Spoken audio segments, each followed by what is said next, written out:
ideme na ďalšie včelstvo.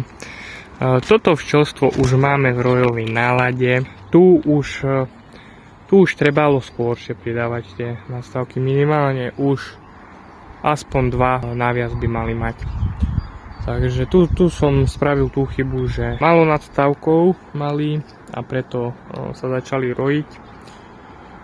Nemyslím si, že tú rojovú náladu už nejak potlačím tým, že pridám ďalší medník, skôr asi nie. Pri tomto včelstve, tým, že pridávam 4.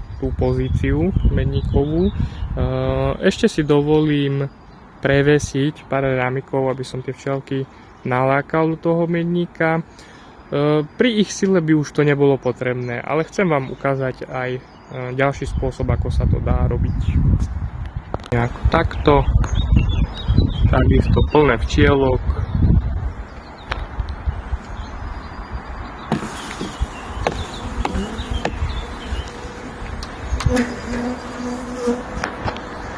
Keďže som videl, že to včelstvo si to nechce nechať vyhovoriť tú rojovú náladu a vidím, že už sú v celkom silnej rojovej nálade, tak som sa rozhodol, že to včelstvo zrojím umelo, a to tak, že asi 2 plodové plasty zoberiem a preložím do druhého uhla a takisto aj matku s niekoľkými včelami a zásobným plastom.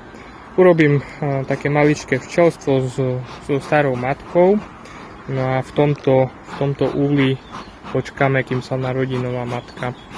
A tak sa zbavíme tej rojovej nálady. Takže idem nájsť matku. Takže matku sme našli. Pekná zelená. Dobre.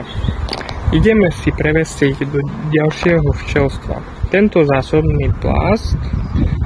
Tu z plodiska zoberiem 2 plasty plodové.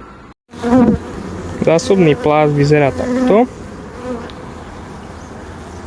Je plný zimných zásob, ale aj nového nektáru, takže tento plast budú mať ako ich potravu, aby nehladovali. Takže vybral som im tento zásobný plast. Hej.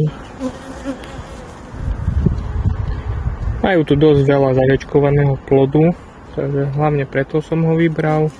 Prečo zariečkovaný plod? Pretože ten sa vyliahne najskôr a my potrebujeme v tom novom slabom včelstve, aby sa tam vyliahlo čo najviac včielok, čo najrýchlejšie, aby začali fungovať. Dobre. A ešte jeden. Hej, tu máme už ten nový úlik pripravený. Dal som tam už zásobný plast, jeden plodový, a tu bude druhý plodový plast. A to im úplne stačí.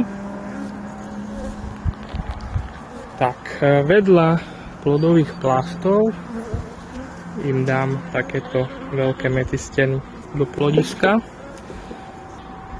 Ešte je dobré týmto včelkám novovytvoreným doliať vodu, ale momentálne neviem, akým spôsobom to zrobím, lebo robí sa to tak, že sa dolieva do súši, takže už súše nemám. Takže vodu som im dal do takéto myštičky, trošku som musel zaimprovizovať. No a malo by to byť všetko. Zásoby majú, matka má kde klásť, takže malo by to byť v poriadku. Možno ste si niektorí všimli, že tu mám ďalšie 4 medzistienky. Nemuseli by tam byť, vôbec to nie je potrebné, lenže ja ich zatiaľ nemám kam dať, takže som sa rozhodol, že si ich takto len odložím. Ešte jednu tu mám. Takže zatiaľ to bude taký oddelkovo odkladací úľ. Posledný krok je vypustiť matku starú, ktorú sme zobrali. Takže poďme na to.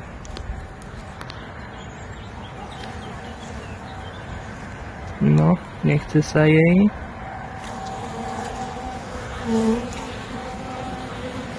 No teraz neviem, či tam vošla alebo nevošla, nevidel som. Dobre, takže matku som našiel.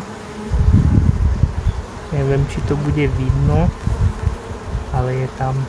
No a ešte posledná vec. Na tých plodových plastov je plno mladých včiel, ktoré sa starajú o plod. Takže ešte si ich strasieme do toho nového úľa.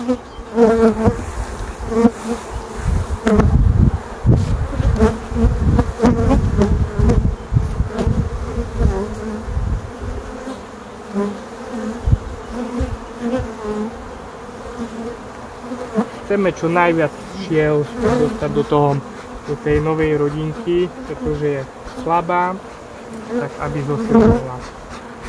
Takže zafúkame včielky, aby vyšli dole a už ich môžeme zastaviť.